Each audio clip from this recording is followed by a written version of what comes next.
listening to Veg Your Best. There has never been a more important time to be vegan. At Veg Your Best, we're here to help you limit and eliminate the consumption of animal products without feeling deprived, overwhelmed, or unsupported, even if no one you know is vegan.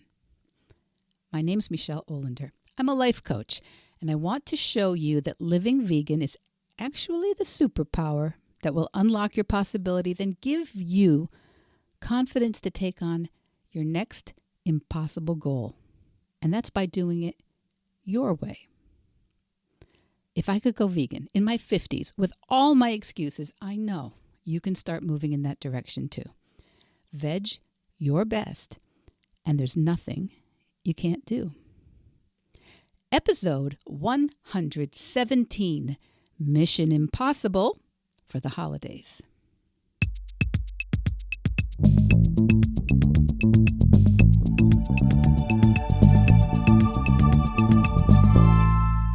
Welcome back. Welcome back to all my Veg Your Besties. If you just celebrated the way my family did an American Thanksgiving, I'm suggesting that this might be the right time for a quick debrief of what worked well, what didn't work well, and what you would do differently. Because, most of us have these thoughts, what worked well, what didn't go well, what I should do differently next year. But we don't give them a formal container. We don't have a place for those thoughts. We don't scribble them in a note attached to our calendar for next year, for example. And in the world of diplomacy and spin and espionage, this is called getting out in front of it. So I'm thinking that maybe next year you might want to get out in front of the holidays with some new ideas or tweaks or concepts for the holidays based on what you just saw or learned this year. And for many of us, this past weekend. And I think it might even be very, very valuable intel for the next few weeks, the ones coming up, which tend to have quite a number of gatherings of family and friends, colleagues, coworkers, student groups. And sometimes we have a tendency as humans to think that there isn't really that much we can do to influence or change the flow or the ingredients or the style of the holidays. And I would like you to try on the concept, the idea, the thought that that's not true. That the holidays are completely yours to impact. The holidays have changed since I was a young married woman and since I was a new mom. And the holidays changed since my kids were adolescents. And the holidays have certainly changed since I was a baby or a middle schooler or a college student. I think in most cases, all of you can see that these holidays, which honestly, they're only a few days. Most of my clients don't even have more than about 10 holiday gatherings on their calendars. But even if you have an extreme number of holiday events and lunches and dinners and parties and galas and performances, potlucks and open houses, even if you have all those events that you're going to, I think you might also admit that they're not all exactly the same as they have been for the past 10, 20, 30, or in my case, 60 plus holiday seasons. Different people have come into the family. Different people have left. Different houses, different communities, different economic situations and health situations. Sometimes lots of small children, then no small children for years, and then, like in our family, suddenly there's 4 children under 3. So, what I'm saying this week is, as a thought experiment, now that you have come through, if you've come through the American Thanksgiving long weekend, I would like you to think about what went really well. What do you want to make sure that you keep or build on? Secondly, what didn't go so well?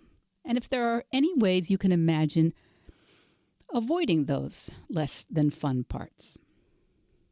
And third, what would you like to do differently?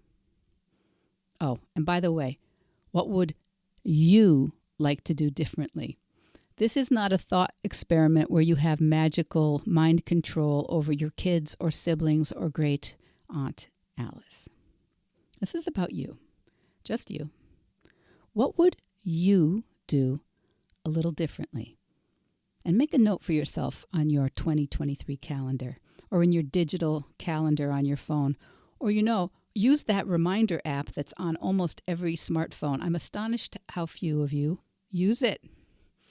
But make a few notes. Maybe set the reminder to go off next year or whenever you think you're likely to start planning your holidays again. And that might be earlier if you have to buy airline tickets or book motels, and maybe a little later if most of the usual suspects live near you. But do that. Make a quick, just bullet notes, bullet points. What went well? What didn't go well? What would I do differently? No judgment, no blame. You are doing this like a journalist or an anthropologist or an event planner or a scientist or a secret agent. And by the way, this is a hallmark of what I do with my coaching clients every week. When we have things that we're trying to change, say my client is looking to build a vegan or a plant-based practice, we try to stay very clear about what worked well. And we can just keep on keeping on with what went well for the time being. Then we want to check in with what didn't go that well. Very specific. And then what would I do differently? Also, very specific, very actionable, and very personal. And we do this all with no judgment, no blame, just noticing what options are completely available to me that I could take. And I know we are so distracted by the millions and millions of things that we can do so little about. We have the existence of industrial animal agriculture and kids and adults that are glued to screens and commercialization and war and rising sea levels and plastic showing up everywhere, even in infants' bodies, and hyperpalatable, highly processed foods being brought to all our family gatherings. But what can you do? So that's the process. That's the process for debriefing you. My holiday post-mortem, if you will. But the thought experiment that I love is this. Think of the most amazing or charismatic or superior person that you can even imagine. Someone you really think highly of, who seems to walk to their own beat. Someone who really seems to be powerful from a personal point of view. And imagine that person showing up at the holidays. Someone, arguably most of the people at the gathering would respect in some way or be in some kind of thrall to. And it's honestly, I know it's hard to know in this polarized society who that might be for you or your family. Sometimes in business groups, we call it coming up with your fantasy board of directors. For me, I often go to history, and it's always includes Queen Elizabeth I of England, Helen Keller, Tony Randall. I always wanted Tony Randall to be my uncle. Martin Short, who to me is like the new Tony Randall. Harry Styles. Anyway, I imagine your list will be different than mine. But I make it a practice when I feel like I don't have so much power in one of these family situations. I make it a practice to kind of think, what if some person, some marvelous, charismatic person showed up unexpectedly at our holidays as a new invitee or a guest or married to one of the cousins? And what if that person spent some time getting to know everyone at the party or the dinner and had no expectations that this gathering was supposed to suit them or be about them? They were just there to share a holiday. What if this person showed up and said, "Oh, no meat for me. Don't eat animals. But I did bring some food to share with you guys if you like." And then this person chatted delightfully with everyone there and helped serve or clean up or play with the kids and then left.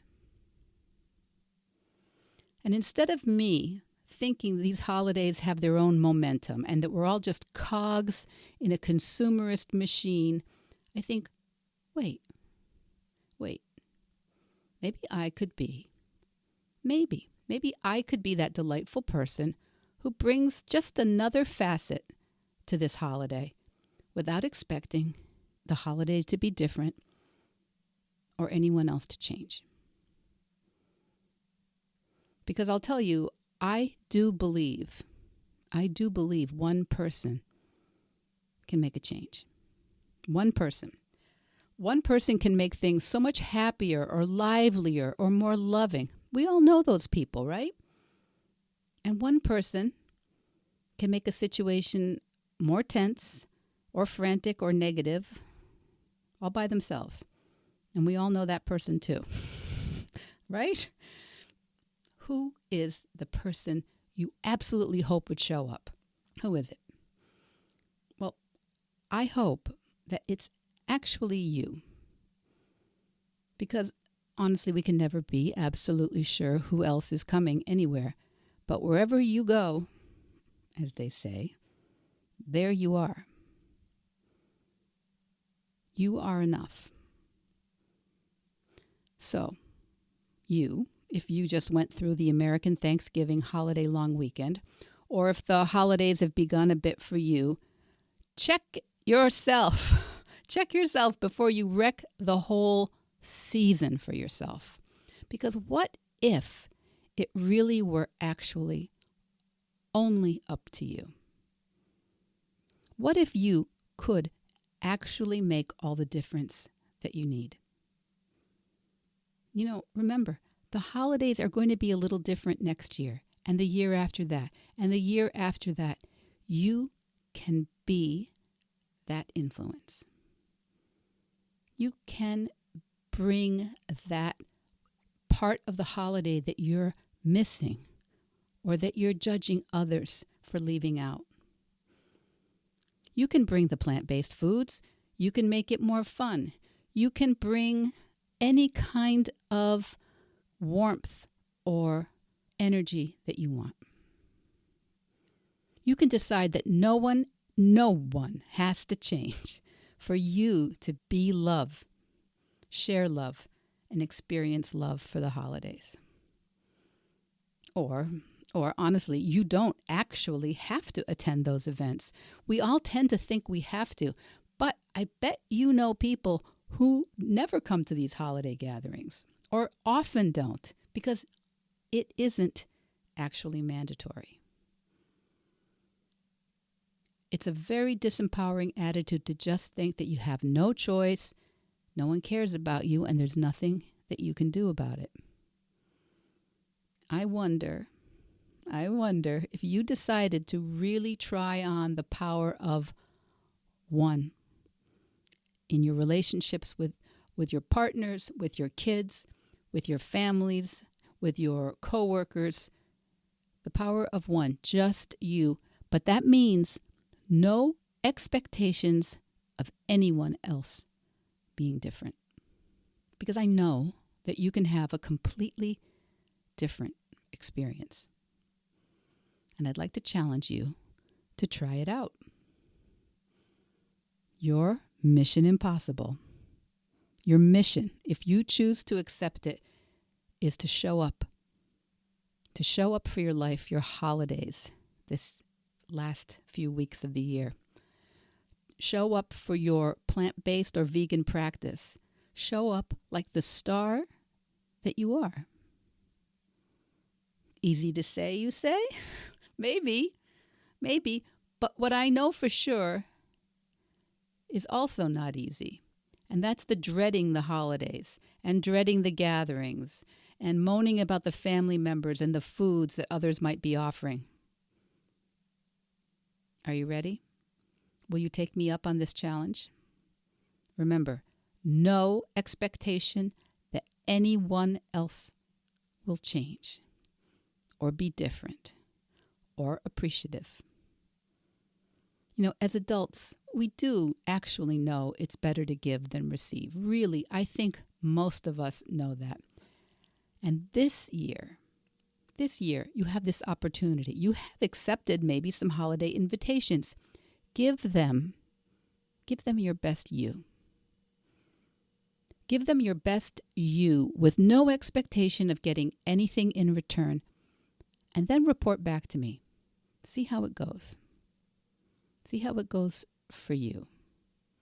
Knowing full well that your best you may decide not to talk politics with cousin so-and-so, or may decide to leave before Aunt Hoosie starts talking about religion, or might choose to sit on the other end of the table rather than with your brother-in-law, the hunter. You have so much positive influence when you meet people where they are, as they are. And you're actually so in charge that it's amazing. Okay, the holidays are in full swing. Lots of us do carry around feelings about this time of year. And virtually every adult I have ever known has lost someone that they loved and counted on being with during the holidays. Virtually every adult has had some sort of holiday experience of loss. And those memories do rise up unbidden during this period. It's very normal. But whether you decide to opt out of some of the holidays or attend some of them or all of the gatherings you've been invited to, I know it can sometimes seem impossible, but you really do. You really do get to be in charge of how you show up. The problem is you just don't get to be in charge of how anyone else does it. And this, we haven't talked Stoics in a while. This has been the challenge for millennia. Because it's not your family or your in-laws or the coarsening of modern discourse.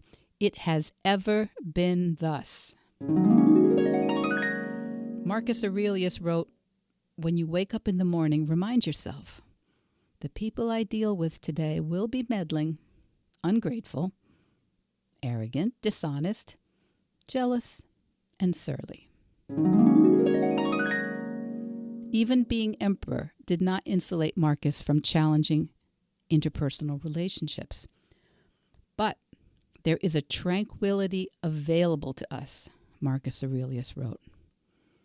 And that's the tranquility that comes when you stop caring what they say or think or do, and you fully concentrate only on what you do.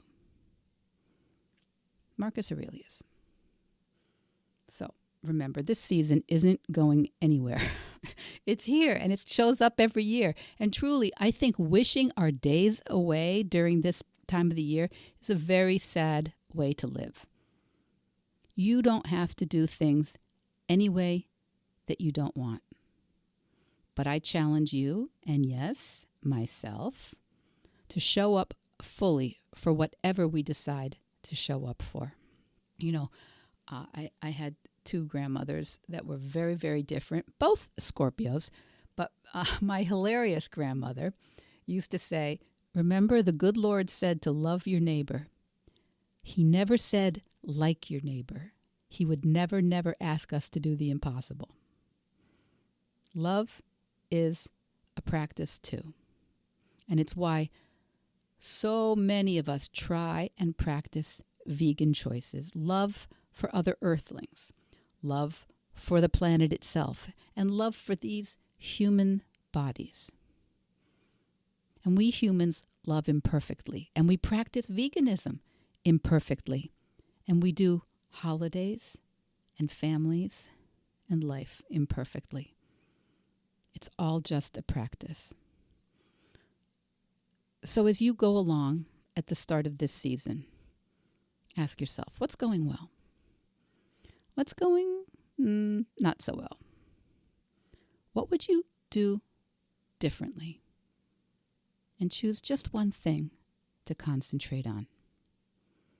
And remember, these holidays change every year. They change every year and through the year based on who shows up and based on how they show up. And maybe this year, the only thing that this season needs is you. Because this season appears to be happening whether we like it or approve of it or not. And as you know, there's no better time. I say this almost every day. I don't think there's any better time to learn how to joyfully and effectively grow a vegan practice than the holidays, because it brings up all your stuff. It brings up all the self-defeating ideas, all the half-assed strategies, all the excuses. And it brings up where we aren't even solid in our choices and skills yet. So if you want to check in with a support call, together, we can get you ready to move forward this holiday season with a little extra strategy and planning. No matter how far along you are in your vegan journey, I really encourage you to find opportunities this month, these holidays, these family situations. Find opportunities to veg your best. And let me know. Let me know if I can help. Okay, I'll talk to you next week. Veg Your Best podcast production, music, and editing by Charlie Weinshank. Thanks, Charlie. Before you go, it would mean so much to me and the Veg Your Best team if you would hit subscribe, leave us a 5-star review, or share with someone you think might be interested. Something about algorithms, it helps bump us up a little in the rankings, and that's the best way to help others find the podcast and for us to find our audience. So, until next week, make it easy and veg your best.